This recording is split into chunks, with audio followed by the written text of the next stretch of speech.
अस्सलाम वालेकुम, मेरा नाम उसामा खान है और जैसा कि हम डिस्कस कर रहे थे एमडी कैट और ई कैट के लेक्चर को, तो आज है हमारे पास लेक्चर नंबर 6 जो कि चैप्टर है हमारे पास गैस का।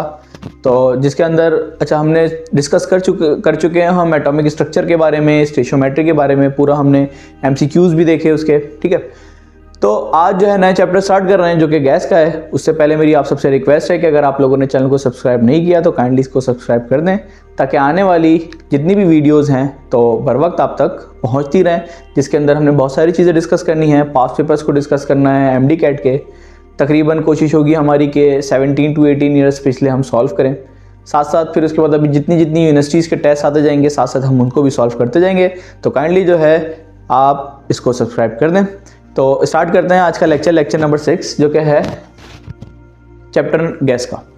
सबसे पहले टॉपिक है हमारे पास काइनेटिक मॉलिक्यूलर थ्योरी। देखो, काइनेटिक मॉलिक्यूलर थ्योरी की जब हम बात करते हैं यानी कि हम गैस की मॉलिक्यूल्स की बात करते हैं, तो आपको मालूम है कि गैस एक स्टेट ऑफ मैटर है, ठीक है, जिसके अंदर हमारे पास मॉलिक्यूल्स जो हैं होते हैं। अब जाहिर है कोई भी चीज़ बनी है किस चीज़ से बनी है भाई? एटम से बनी है, ठीक है। केमिस्ट्री के अंदर हम यही बोलते हैं कि भाई कोई भी चीज़ बनी है किस चीज़ से बनी है? एटम से बनी है। Smallest particle which is called atom. जिस तरह आप बायो के अंदर बोलते हो कि भाई लिविंग ऑर्गेनिज्म बने हैं सेल से, तो इस तरह केमिस्ट्री के अंदर हम बोलते हैं कि कोई भी चीज़ बना है तो वो बना है एटम से, ठीक है। तो molecules are made up of atom. तो गैस के भी छोटे छोटे पार्टिकल्स यानी कि मॉलिक्यूल्स पाए जाते हैं। अब मॉलिक्यूल्स देखो, मॉलिक्यूल्स जो है ना मोनो एटॉमिक भी होते हैं, ठीक है। 3 किस्म के मॉलिक्यूल्स होते हैं, तो जिसमें हम कहते हैं मोनो एटॉमिक, सही है। मोनो मीन्स मोनो कहते हैं भाई एक को, और डायटॉमिक मीन्स 2, डाई मीन्स 2। फिर उसके बाद हम कहते हैं भाई poly atomic, poly means many, ठीक है। गैस के जो मॉलिक्यूल्स हैं वो ज़्यादातर हमारे पास पाए जाते हैं डायटॉमिक फॉर्म में। जैसे कि ऑक्सीजन आपको मालूम है भाई O नहीं होता, कभी भी O2 लिखते हो क्योंकि गैस है। गैस हमेशा डायटॉमिक फॉर्म में पाया जाता है। फिर उसके बाद नाइट्रोजन है, नाइट्रोजन भी डायटॉमिक फॉर्म में पाई जाती है। हाइड्रोजन गैस डायटॉमिक फॉर्म में। मोनोएटॉमिक भी होते हैं जैसे नोबल गैसेस ज़्यादातर, हीलियम मोनोएटॉमिक, नियॉन मोनोएटॉमिक। तो ये सारे मोनोएटॉमिक गैसेस हैं, ठीक है, जो हमारे पास नोबल गैसेस जिनको हम बोलते हैं इनर्ट गैस, ठीक है। तो ज़्यादातर गैसेस जो है वो डायटॉमिक फॉर्म में पाई जाती है। पॉलीएटॉमिक गैसेस भी होती हैं, नाइट्रोजन डाइऑक्साइड हो गया, कार्बन डाइऑक्साइड हो गया, वगैरह वगैरह, ठीक है। तो ये गैसेस के मॉलिक्यूल्स हैं कुछ, ठीक है। तो कुछ पोस्टुलेट्स मैंने लिख दिए जो मैं समझता हूँ कि आपके लिए ज़रूरी हैं, एमडी कैट हो या फिर ई कैट हो, दोनों के लिए जो है ज़रूरी होते हैं। जिसमें सबसे पहला है पोस्टुलेट हमारे पास, कह रहे हैं कि भाई gas molecules are far away from each other and have negligible space. Negligible means ना होने के बराबर। गैस के दरमियान, गैस का हमारे पास जो गैस के मॉलिक्यूल्स हैं वो एक दूसरे से इतने दूर होते हैं, मतलब एक मॉलिक्यूल और दूसरे मॉलिक्यूल के दरमियान इतना फासला होता है कि उनके दरमियान 300 मॉलिक्यूल्स मजीद आ सकते हैं। एक मॉलिक्यूल से दूसरे मॉलिक्यूल तक का फासला कितना होता है कि भाई 300 मॉलिक्यूल्स उसके अंदर मजीद एडजस्ट हो सकते हैं, इतना फासला होता है, इतने ज़्यादा दूर दूर होते हैं गैस के मॉलिक्यूल्स एक दूसरे से। जब भी हमने लिखा कि gas molecules are far away from each other and have negligible volume as compare to the container, उनका जो वॉल्यूम होता है वो ना होने के बराबर होता है as compare to the volume of a container. अगर पूरे कंटेनर के वॉल्यूम की बात करें, एक पूरा कंटेनर, एक पूरा कमरा अगर मैं ले लूँ, एक कोई भी रूम ले लूँ, तो एक रूम, इतना बड़ा रूम, उसके आगे अगर सारी गैसेस को मैं कंप्रेस भी कर दूं और एक जगह पे रख दूं तो इतनी सी जगह जो है वो घेर के बैठ जाएंगी, बस माइनर सी। अब कहाँ इतना सा वॉल्यूम और कहाँ एक पूरा कंटेनर, तो कोई कंपैरिजन नहीं है। तो जब भी तो हमने लिखा कि भाई it has negligible space, negligible volume as compare to the volume of a container.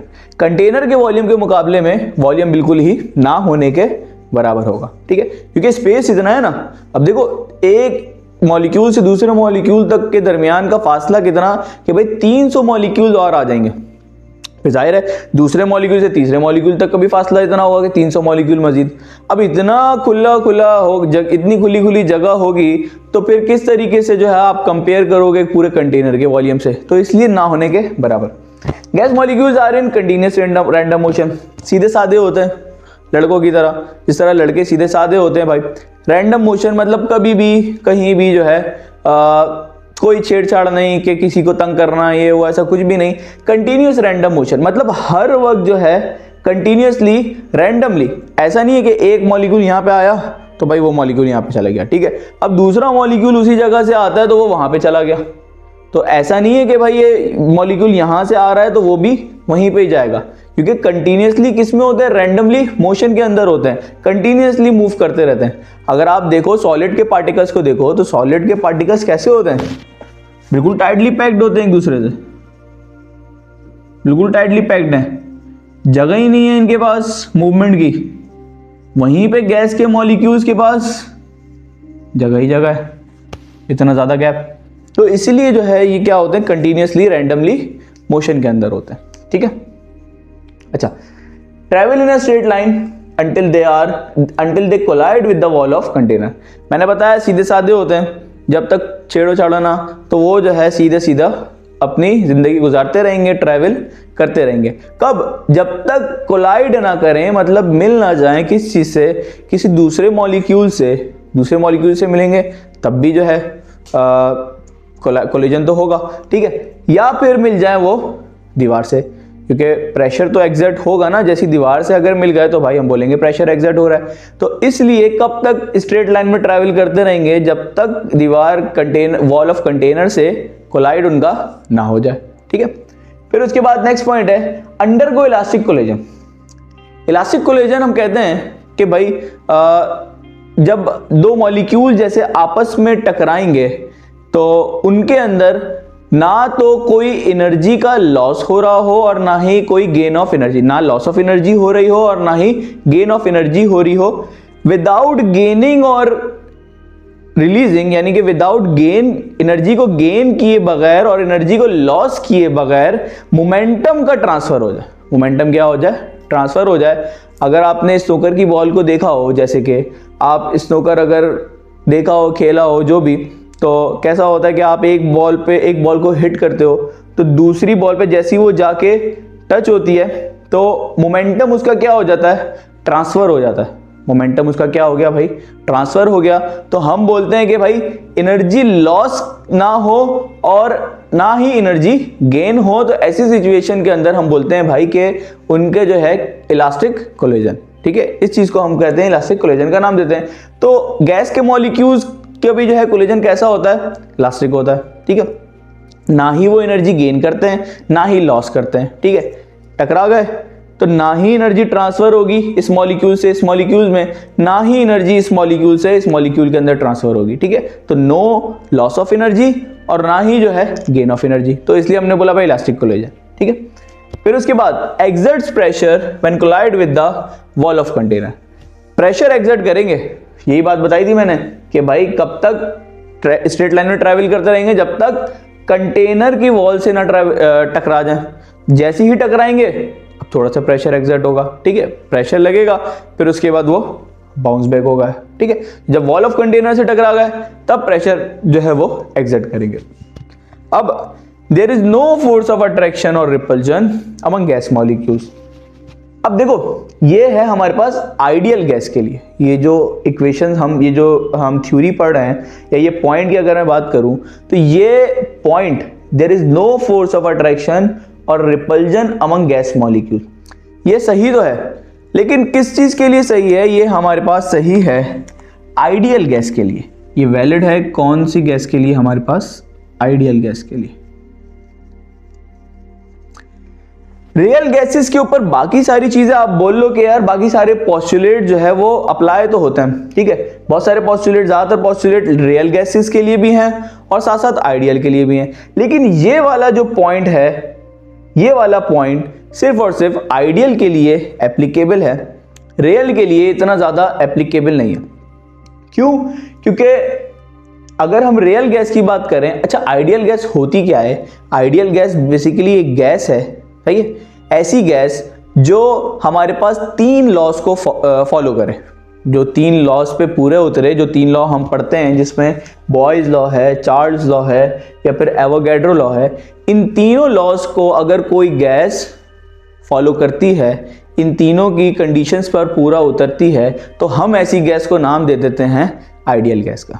ठीक है, ऐसी गैस को हम क्या बोल देते हैं भाई, आइडियल गैस। लेकिन हमारे पास रियल लाइफ में ऐसी गैस एग्जिस्ट ही नहीं करती, आइडियल गैस एग्जिस्ट ही नहीं करती। आइडियल गैस एक इमेजिनरी गैस है। ठीक है, कहां पे एग्जिस्ट करती है, उसके लिए कुछ कंडीशंस होती हैं कि अगर हमें आइडियल गैस को एग्जिस्ट करवाना है, उसकी मौजूदगी दिखानी है, तो हम क्या कंडीशन है जिसके तहत आइडियल गैस को हम वो करवा सकते हैं कि भाई एग्जिस्ट करवा सकते हैं। तो उसको भी हम डिस्कस करेंगे कि किस तरीके से आइडियल गैस एग्जिस्ट करती है। लेकिन नॉर्मली अगर मैं हवा की बात करूं, सराउंडिंग मैं अगर सांस ले रहा हूं, कौन सी गैस से सांस ले रहा हूं भाई, ऑक्सीजन। रिलीज क्या कर रहा हूं, कार्बन डाइऑक्साइड। तो oxygen gas, carbon dioxide gas, ये सारी गैसेस जो है ना हमारे पास रियल गैस है। ठीक है, ये सारी गैसेस क्या कहलाती हैं, रियल गैसेस कहलाती हैं। आइडियल गैस मैंने बोला एक इमेजिनरी गैस है, तो रियल लाइफ में एग्जिस्ट नहीं करती। फिर क्या कंडीशंस है कि हम आइडियल गैस को एग्जिस्ट करवा सकते हैं, वो हम नेक्स्ट लेक्चर में देखेंगे किस तरीके से ऐसा हो सकता है।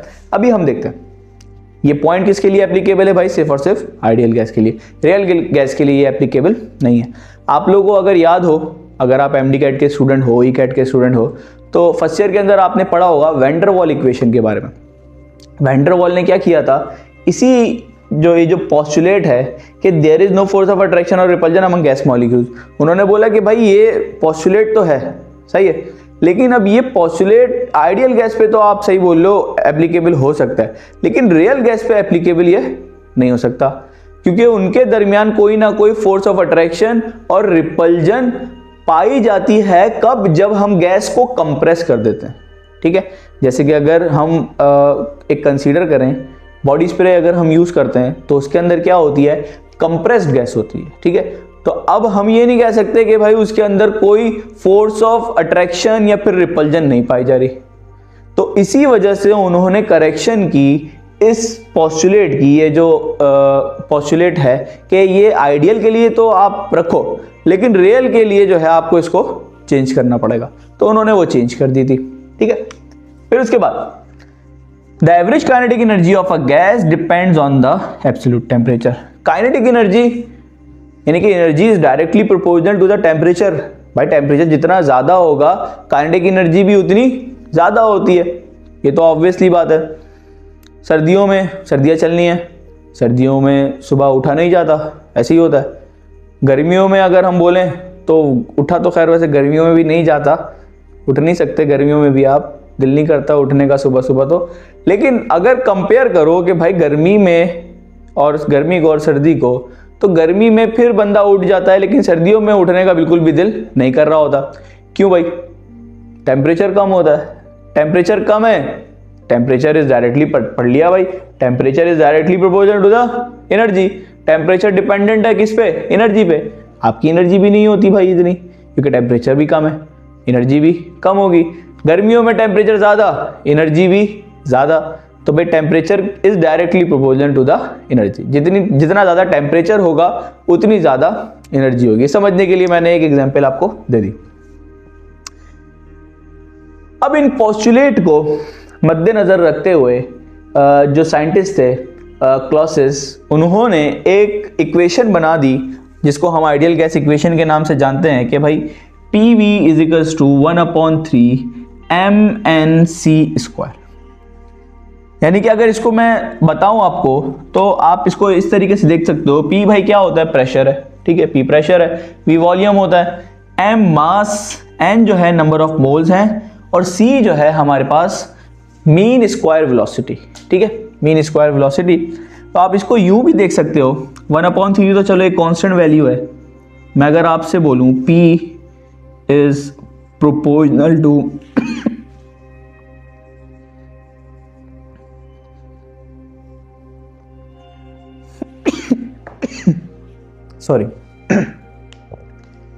P is proportional to mNc²/V। यानी कि प्रेशर जो है हमारे पास डायरेक्टली प्रोपोर्शनल होता है। आपको मालूम है कोई चीज ऊपर लिखी हुई होती है वो डायरेक्टली प्रोपोर्शनल होती है, और जो भी चीज नीचे लिखी हुई होती है वो इनवर्सली प्रोपोर्शनल। इनवर्सली प्रोपोर्शनल का मतलब कि भाई एक चीज बढ़ाऊं दूसरी चीज कम हो जाए। डायरेक्टली प्रोपोर्शनल का मतलब एक चीज बढ़ाऊं दूसरी चीज भी बढ़ जाए। तो pressure is directly proportional to the mass mass जितना ज्यादा होगा, मैं बोल रहा हूँ भाई एक कंटेनर है, ठीक है, उसके अंदर हमने गैस डाल दिया, ठीक है, अब गैस के मॉलिक्यूल्स हैं तो प्रेशर तो होगा। मॉलिक्यूल्स जब आपको हमने पढ़ा ना अभी, gas molecules are in random motion. अब एक कंटेनर के अंदर मैंने गैस के मॉलिक्यूल्स डाल दिए तो वहां पे भी तो मोशन कैसा होगा, रैंडम होगा। अब रैंडमली कंटेनर के अंदर मूव कर रहे हैं, अगर रैंडमली मूव कर रहे हैं, ठीक है, तो अब मैं बोल रहा हूं कि भाई कुछ ना कुछ प्रेशर तो होगा ना, भाई गैस के मॉलिक्यूल्स हैं, कुछ ना कुछ प्रेशर तो एक्सर्ट करेंगे जब टकराएंगे कंटेनर से वगैरह वगैरह। तो प्रेशर कब किस चीज पे डिपेंडेंट करेगा, प्रेशर डिपेंड करेगा मास पे। अब जितना ज्यादा मास होगा गैस का, भाई अलग अलग गैसेस आती है ना, डिफरेंट मासेस की गैसेस आती हैं, जितना ज्यादा मास होगा, मास जितना ज्यादा होता है प्रेशर उतना ज्यादा होता है। आपको मालूम है अगर दो बंदे लड़ रहे हैं, एक बिल्कुल हट्टा कट्टा है, एक बिल्कुल हल्का है, मास उसका ज्यादा है, तो इसका मतलब वो जब फोर्स लगाएगा, ताकत लगाएगा, तो वो भी उसी जान से लगाएगा। तो मास पे डिपेंडेंट है pressure, pressure is dependent on mass, जितना ज्यादा मास उतना ज्यादा प्रेशर, तो directly proportional n number of moles, यानी कि जितने ज्यादा मॉलिक्यूल्स होंगे गैसेस के उतना ही ज्यादा जो है प्रेशर होगा, तो इसलिए एन ऊपर लिख दिया। तो सी वेलोसिटी, वेलोसिटी पे भी डिपेंडेंट है प्रेशर, जितनी ज्यादा वेलोसिटी, प्रेशर जितना ज्यादा होगा वेलोसिटी उतनी ज्यादा होगी। सिर्फ वॉल्यूम के इनवर्सली प्रोपोर्शनल है, जो कि हम पढ़ते हैं बॉयज लॉ के अंदर कि भाई volume is inversely proportional to the pressure. तो volume is inversely proportional to the pressure, तो हमने ये नीचे लिखा हुआ है, ठीक है, तो इधर डिवाइड में उधर जाके मल्टीप्लाई हो जाता है। तो इसलिए इस तरीके से इक्वेशन बन जाती है हमारे पास PV = 1/3 mnc², जिसको हम बोलते हैं आइडियल गैस इक्वेशन। इन सब पोस्टुलेट्स को देखते हुए साइंटिस्ट ने एक जो है इक्वेशन ड्राइव की कि भाई PV = 1/3 mnc², where c is the mean square velocity, ठीक है। अच्छा, फिर नेक्स्ट है हमारे पास बॉयज लॉ। बॉयज लॉ भाई 1660 के अंदर एक साइंटिस्ट थे रॉबर्ट बॉयल। रॉबर्ट बॉयल जिनका नाम था, उन्होंने बोला कि भाई volume of a gas is inversely proportional to the pressure at constant temperature. जब वॉल्यूम और प्रेशर के रिलेशन की बात कर रहे हैं तो टेम्परेचर कैसा होगा भाई, कांस्टेंट होगा, ठीक है। तो वॉल्यूम जो है इनवर्सली प्रोपोर्शनल होता है किस चीज के, प्रेशर के। बिल्कुल उसी तरह कि भाई अगर हम कहते हैं टायर में हवा भर रहे हैं अगर, तो हमारे पास हम क्या करते हैं, वॉल्यूम प्रेशर बढ़ाते हैं, तो जैसे ही प्रेशर बढ़ाते हैं वॉल्यूम क्या हो जाता है हमारे पास, कम हो जाता है। तो pressure is inversely proportional to the volume, दोनों एक दूसरे के क्या हो गए भाई, इनवर्सली प्रोपोर्शनल। अच्छा, जब प्रोपोर्शनल का साइन हटता है तो हमें मालूम है क्या आ जाता है, के कांस्टेंट आ जाता है, ठीक है। कांस्टेंट यूज करते हैं, कांस्टेंट के यूज करते हैं कब, जब हमारे पास कोई कांस्टेंट डिफाइंड नहीं होता, ठीक है। यहाँ पे कोई कांस्टेंट डिफाइंड नहीं है तो हम ज्यादातर के यूज कर लेते हैं जब कोई कांस्टेंट डिफाइंड नहीं होता। बहुत सारी जगहों पे कांस्टेंट डिफाइंड होते हैं। आइडियल गैस की आप बात करो, PV = nRT, R क्या है, आइडियल गैस कांस्टेंट, तो R कांस्टेंट है। इस तरह बहुत सारे कांस्टेंट हैं जो कि डिफाइंड है, नहीं है तो भाई हम क्या यूज कर लेते हैं, के यूज कर लेते हैं, ठीक है। अच्छा, फिर इसके बाद इजिकल्स टू आया K/P, P डिवाइड में उधर जाके मल्टीप्लाई, तो K = PV, ठीक है। जब कंपैरिजन करते हैं ना, ये एक इक्वेशन बन जाती है हमारे पास। अगर हम बोलते हैं फॉर कंपैरिजन, जब कंपैरिजन करना होता है ना हमें, वो देखा होगा ना आप लोगों ने फेयर एंड लवली का ऐड। क्या होता है फेयर एंड लवली का ऐड में, वो एक लड़की आती है बड़ी अफसुर्दा होती है, तो फिर उसके बाद कोई उसको क्रीम देता है, भाई ये यूज़ करो, 14 दिन के बाद वो जो है फिर वो गोरी हो जाती है। तो फिर उसके बाद क्या होता है, एंड में कंपैरिजन करते हैं बिफोर आफ्टर। तो बिल्कुल उसी तरह जब हमें कंपैरिजन करना होता है तो इस तरह हम ये ले लेते हैं भाई, ये बिफोर वाला है ये P1 V1, और ये जो है हमारे पास आफ्टर वाला हो जाता है P2 और V2 हो जाता है हमारे पास, ठीक है। तो इस तरीके से हम कंपेयर कर लेते हैं। अच्छा, तो ये समझ आ गया भाई, इक्वेशन ये है K = PV। जब कंपैरिजन की बात आएगी तो P1 V1 = P2 V2। बिल्कुल उसी तरह चार्ल्स लॉ है हमारे पास। चार्ल्स लॉ कह रहे हैं कि भाई जे चार्ल्स ने दिया था 1787 के अंदर तो क्या कहा था कि भाई volume of a gas is directly proportional. अब इन्होंने जो रिलेशन बताया वो वॉल्यूम का और टेम्परेचर का बताया था, ठीक है, कि volume of a gas directly proportional होगा टू द टेम्परेचर। जब टेम्परेचर की डायरेक्टली प्रोपोर्शनल है तो प्रेशर कांस्टेंट होगा, ठीक है, प्रेशर कांस्टेंट। तो वहां पे टेम्परेचर कांस्टेंट था, यहाँ पे प्रेशर कांस्टेंट, क्योंकि यहाँ पे वॉल्यूम और प्रेशर के रिलेशन डिस्कस कर रहे थे, यहाँ पे वॉल्यूम और टेम्परेचर का रिलेशन डिस्कस कर रहे हैं, ठीक है। तो बिल्कुल इसी तरह कि भाई अगर volume directly proportional to the temperature, temperature बढ़ाऊंगा वॉल्यूम भी खुद ब खुद ही बढ़ जाएगा।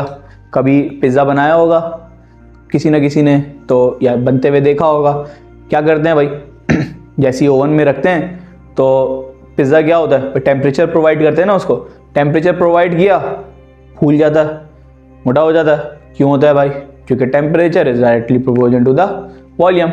जब टेम्परेचर बढ़ाएंगे तो वॉल्यूम खुद ब खुद ही बढ़ जाएगा। इसी तरह बलून देखा है ना, बलून देखा होगा, बलून भाई, बलून को प्रेशर आप दोगे, जैसी प्रेशर दोगे तो बलून क्या होगा, वॉल्यूम उसका थोड़ा सा कम हो जाएगा। तो volume is inversely proportional to the pressure. Pressure बढ़ाया मैंने बलून के ऊपर, वॉल्यूम क्या हो गया, थोड़ा सा कम हो गया। या प्लास्टिक की बोतल देखी होगी, प्लास्टिक की बोतल को अगर आप यूं थोड़ा सा दबाओ जोर लगा के तो वॉल्यूम क्या हो जाता है, थोड़ा सा कम हो जाता है। तो volume is inversely proportional to the pressure and temperature is directly proportional to the volume. Pizza, ठीक है। तो नेक्स्ट है हमारे पास एवोगैड्रोस लॉ। एवोगैड्रो में रिलेशन बताया भाई, V directly proportional to the N। Number of moles जो है डायरेक्टली प्रोपोर्शनल है टू द वॉल्यूम, यानी कि वॉल्यूम बढ़ेगा तो नंबर ऑफ मोल्स भी इंक्रीज हो जाएंगे, और नंबर ऑफ मोल्स इंक्रीज होंगे तो वॉल्यूम भी इंक्रीज हो जाएगा। तो वही बलून की हमने बात की थी, तो भाई बलून को जो है वो कंप्रेस करने से पहले, उसको प्रेशर अप्लाई करने से पहले फुलाना भी पड़ेगा भाई। तो फुला रहा हूँ मतलब गैस क्या कर रहा हूँ, ट्रांसफर कर रहा हूँ उसके अंदर, गैस ट्रांसफर हो रही है, तो नंबर ऑफ मोल्स क्या हो रहे हैं उसके अंदर, इंक्रीज हो रहे हैं। तो मैं तो हवा भर रहा हूँ, इसका मतलब नंबर ऑफ मोल्स भर रहा हूँ, तो नंबर ऑफ मोल्स बढ़ा रहा हूँ, वॉल्यूम खुद ब खुद ही बढ़ रहा है। तो volume is directly proportional to the number of moles. Volume बढ़ाएंगे तो भाई नंबर ऑफ मोल्स भी बढ़ जाएंगे, ठीक है। तो डायरेक्टली प्रोपोर्शनल हटा, इजिकल्स टू के साथ के कांस्टेंट, n यहाँ पे आके डिवाइड हुआ k के साथ, फिर वही फेयर एंड लवली का ad before after, v1 upon n1 equals to v2 upon n2, यहाँ पे भी वही v1 upon t1 इजिकल्स to v2 upon t2। तो इस तरीके से जो है हमारे पास तीन लॉज हो गए, बॉयज लॉ, चार्ल्स लॉ और एवोगैड्रो लॉ। आइडियल गैस की बात करते हैं तो आइडियल गैस क्या होती है भाई, जो इन तीन लॉज को फॉलो करे, हम उस गैस को क्या कहते हैं भाई, आइडियल गैस कहते हैं। एक क्वेश्चन लिखता हूं मैं कि आपने कन्वर्ट करना है प्रेशर को, प्रेशर का यूनिट मालूम होगा कि भाई प्रेशर का यूनिट, हमारे पास बहुत सारे प्रेशर के यूनिट होते हैं, तो एक प्रेशर का यूनिट होता है, उसको ज़रा देख लेते हैं किस तरीके से हम जो है इस्तेमाल करते हैं उसको। हाथ से काम चलाना पड़ेगा। अच्छा भाई, तो देखो अगर मैं कह रहा हूं कि भाई आप कन्वर्ट करो, एक सवाल है आपके पास, जैसे आप 32.8 psi को, प्रेशर को कन्वर्ट करना है आपने किसके अंदर, ATM के अंदर कन्वर्ट करना है आपने, जो है KPa के अंदर, किलो पास्कल के अंदर कन्वर्ट करना है, और आपने जो है इसको टॉर के अंदर भी कन्वर्ट करना है, ठीक है। तो तीनों यूनिट जो है किस चीज़ के हैं भाई, प्रेशर के, ठीक है। तो तीनों यूनिट प्रेशर के हैं, तो इसको कन्वर्ट करने के लिए देखो और भी यूनिट होते हैं। अच्छा, torr is also equivalent to the mm of Hg। आपने कहीं पे लिखा हुआ देखा होगा mm ऑफ Hg। तो mm ऑफ Hg बेसिकली क्या है, mm of Hg is the unit of pressure, pressure का यूनिट होता है भाई, ठीक है। Newton per metre square pressure का यूनिट होता है, न्यूटन पर मीटर स्क्वायर भी लिख लेते हैं, न्यूटन पर मीटर स्क्वायर। तो देखो स्टैंडर्ड वैल्यूज अगर मैं बता दूं तो भाई 1 ATM is equals to 14.7 PSI। एक ATM बराबर होता है 14.7 PSI के, ठीक है। तो अब कन्वर्ट करना है 32.8 PSI को ATM के अंदर। तो स्टैंडर्ड रिलेशन तो पता चल गया कि भाई एक ATM बराबर है 14.7 PSI के। अब मैं क्या करूंगा, इसको वहां पे लाके डिवाइड करवाऊंगा। तो 1 डिवाइड बाय 14.7, कैलकुलेटर यूज करना पड़ेगा इसके लिए मुझे।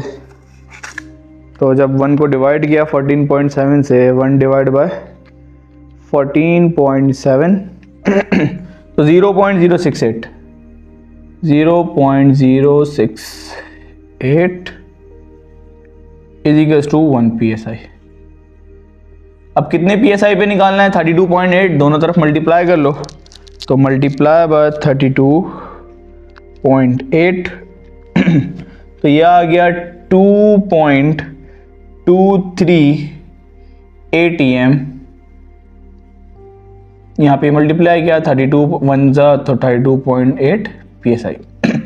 तो इस तरीके से हमने कन्वर्ट कर लिया भाई ATM को, सॉरी PSI को, 32.8 PSI को ATM के अंदर।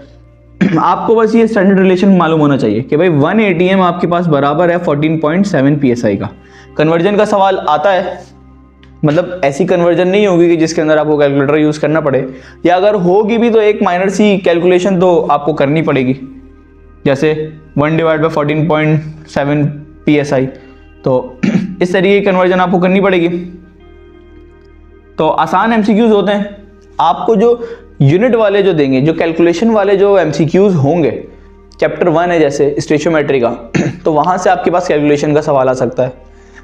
ये चैप्टर है, इसके अंदर कम चांसेस है थोड़े, लेकिन चांसेस तो न्यूमेरिकल्स तो है ना, तो हो सकता है भाई, बिल्कुल आ सकते हैं। तो लेकिन जब कैलकुलेशन होती है ना, तो कोशिश ये होती है कि भाई कैलकुलेशन आपको ऐसी दी जाए कि जो आसानी से सॉल्व हो सके, ठीक है। तो ऐसी ही कैलकुलेशन होगी जो आसानी से सॉल्व हो सके। हम यहाँ पे तो रफली कुछ भी करेंगे, सही है, जाहिर है हम तो कुछ भी कर सकते हैं।